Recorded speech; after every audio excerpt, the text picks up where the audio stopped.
I pledge allegiance to the flag of the United States of America and to the republic for which it stands, one nation, under God, indivisible, with liberty and justice for all. Please remain standing for a moment of silence.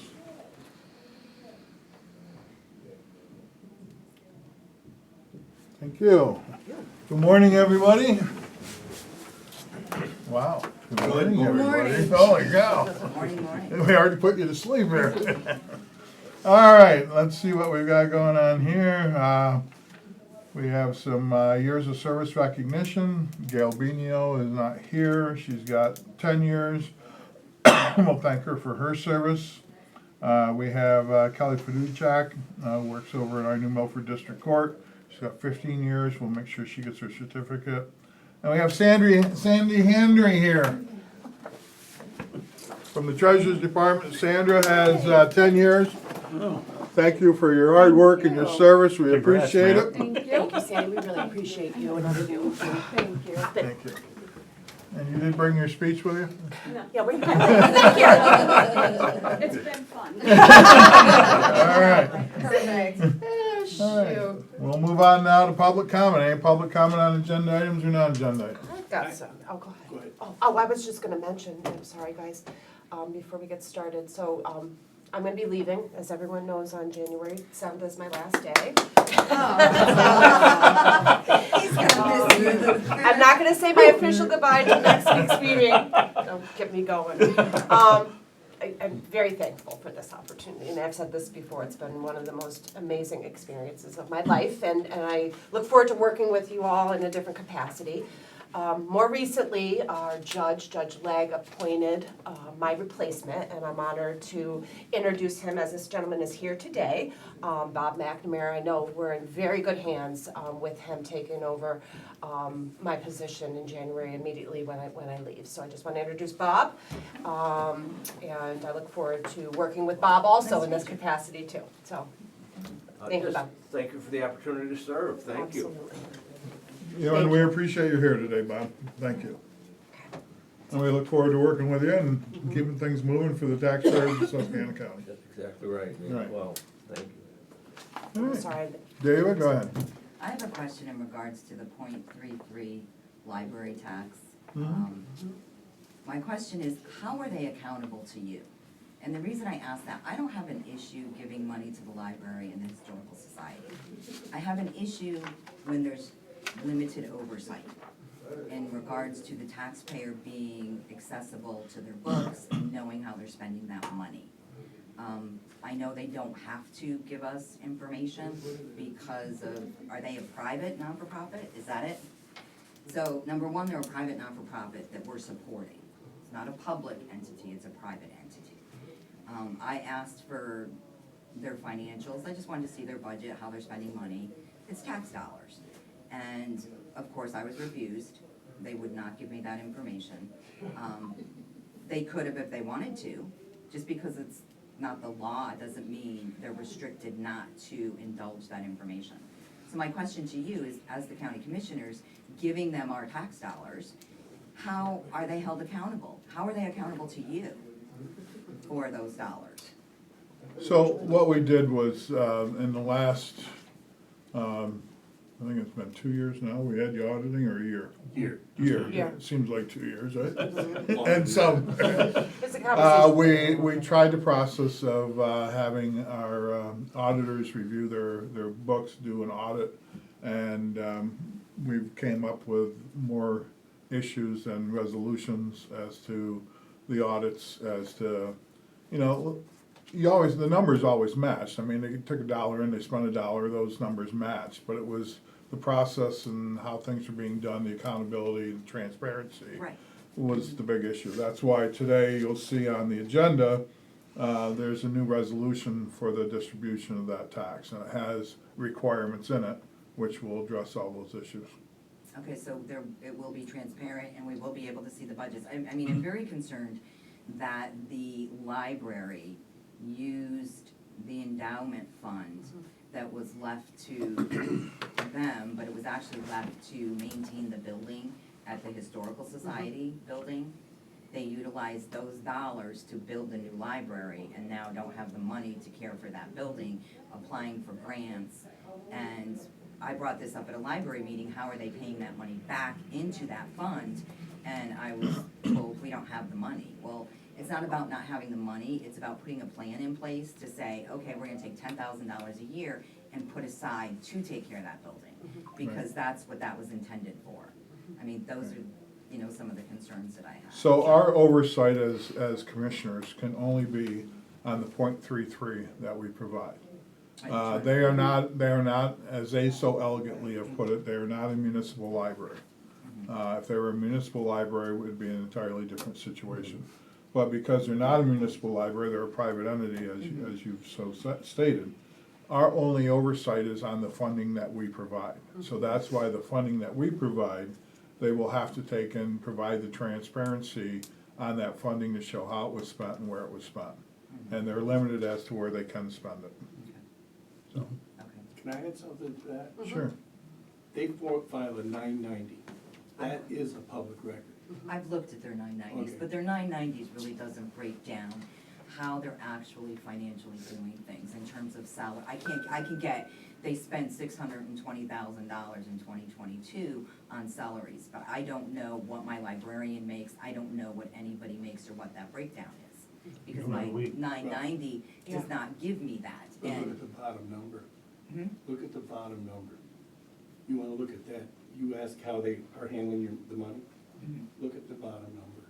all right, They lost, let me help me here, $149,000. That's correct, yep. it was 143, I think. it was. Okay. Yeah, I think it was 143. I just, and the only reason I know that, I just looked at that 990 again this morning. But, yes, they did lose money, and that's fine. But then too, how are they appropriating their funds too? Right. I mean, they have 15 full-time employees, they have 27 total, some of them are part-time. You know, how is that money distributed? And the other thing is too, when you look at the library, it is a private entity. And they're providing us with a community service, correct? Now, the community service they're giving us is, of course, access, you know, for our residents. However, it should be a very neutral type setting. There should be no ideologies or any other motives in there to anything. And I think that's questionable right now in the community Right. of how. I think that will be affected by their ability to be able to seek funding and contributions from the community will be based on how they interact with the community and what they do. Right. So, And I think that's reflective of the support that has come to the library. I think in other years, they actually made money. So starting around 2022, or 21, 22, they lost money. In 2020, they actually, I think, made money. But the question is what the community is contributing to that in terms of the benefit. right. So. Well, like I said, I think what we've done today, my colleagues have put together a program that will ensure the structure of the funding that's going from here, as well as, you know, our main goal, of course, is to support, make sure the branches and the Historical Society are funded to make sure they stay open, that they don't start closing those. Right, and then in regards to, because you have oversight, right to knows would come through the courthouse, that we would have access to that as public. Well, anything that we have at the courthouse is subject to right to know, so all the audits that we do at the courthouse, those documents are subject to right to know. Okay, all right. And I have one other question. When the commissioners decided to help fund the Library and Historical Society being a private, non-for-profit, was that something that was put on a ballot, or was that something that was determined by vote by the commissioners? It was before my time. So going back through it, it was never, so again, Okay. two wrongs never make a good No, I'm right, just right? curious. I'm just So, curious now. so technically, in order to have a library tax, you have to have a municipal library. And you have to take and pass it by putting it on the ballot to approve a library tax. That was never done. It was done by resolution by the commissioners at the time that were here. Okay, Whether they knew they had to do that or didn't know, that was neither here nor there. But, so at this point, you know, we're doing this by resolution as far as the distribution of that library tax that's in place, and making sure that, again, like I said, that the branches, including the Historical Society, are taken care of. Okay, thank you. Anything else? Yeah, I have a question. You know, if you work in the courthouse, everybody thinks you know everything that goes on here. Well, that's why we have you, because you do. No, I don't know why they asked me, but you know, people step you, and I have one guy in particular called, asked me twice a month, what's new with the courthouse? What's going on in the county government? So I just wanna confirm the numbers on number 6 here, which, Yep, yep. Am I reading that right? Because there's been a 40% tax increase in the last 2 years. that is correct. Okay. So, and it would be less than a 1% over the last 20 years. So from 2005 to 2022, there was never a tax increase. So this is a catch-up. This is a catch-up. So we've been able to use, you know, other funds, move things around to be able to do that. But unfortunately, inflation and everything else that's hitting us, and salaries and wages, we no longer can do that. So this gets us back to our ground neutral that we need to be at. So it catches us back up. You know, this year alone, we had to put $1.7 million, a little over $1.7 million into our pension fund to get back to whole for all the increases we've done over the last 4 years with the employees. Because it creates, every time you do an increase in an employee's salary, it creates more liability in your pension fund. So we have to make sure that fund is there and it's paid.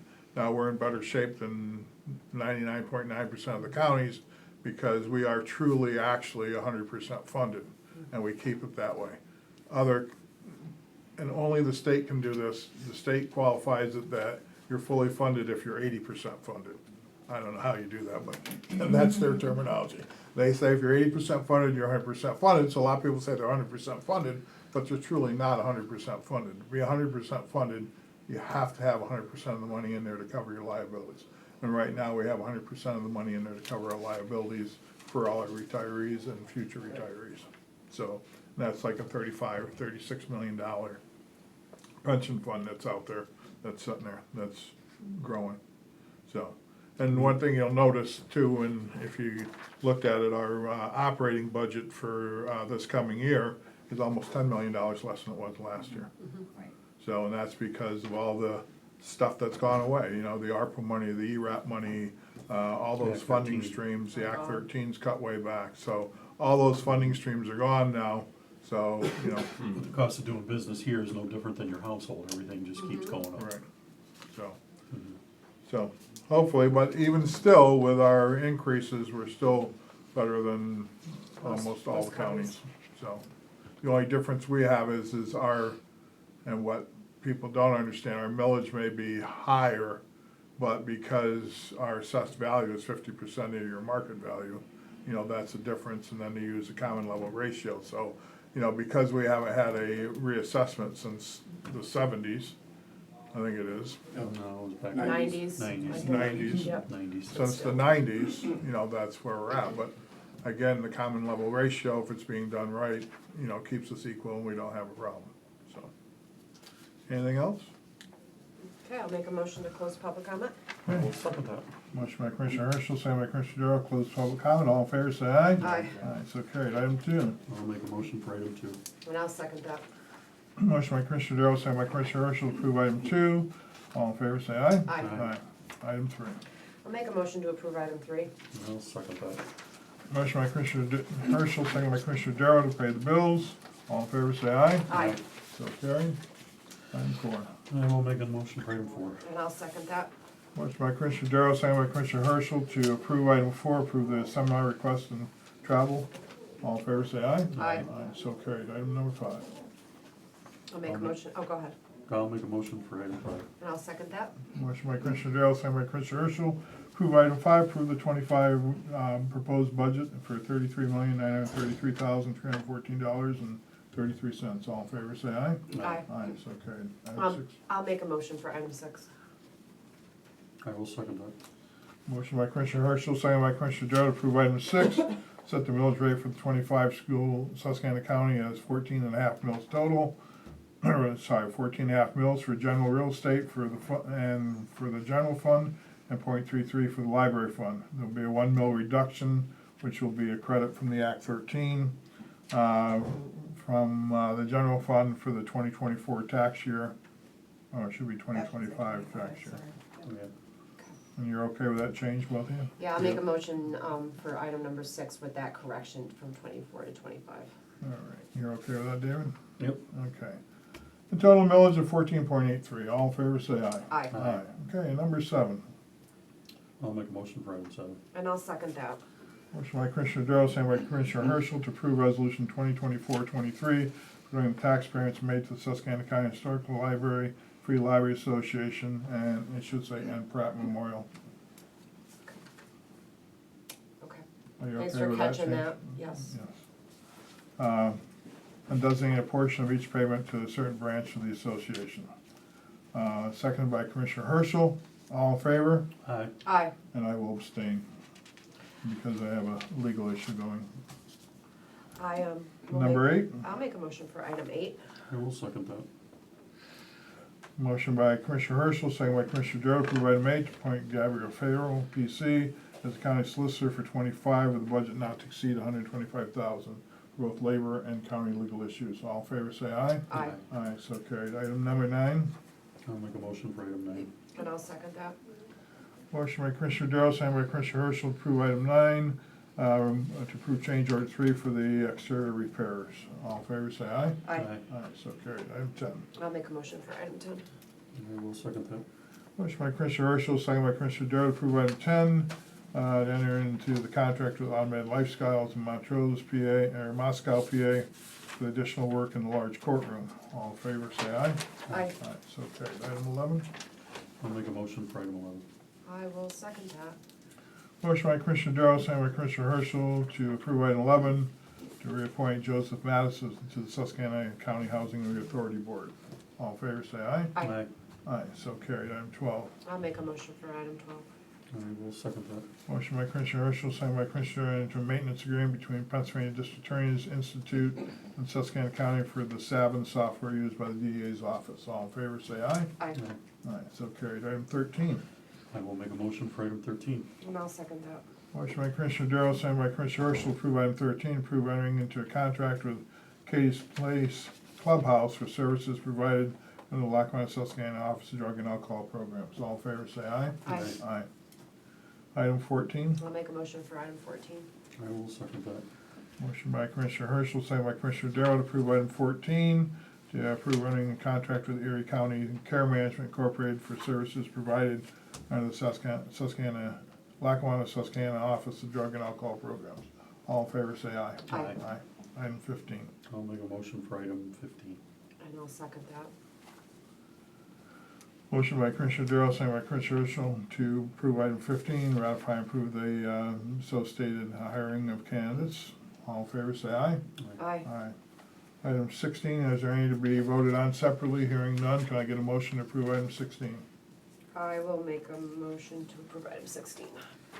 I will second that. Motion by Commissioner Herschel, second by Commissioner Darrow to approve item 16, approve the transfer of the employees listed below, all with 6-month probationary period and benefits going to the listed bargaining unit agreement. All in favor, say aye. Aye. Aye, so carried. Okay, item 17.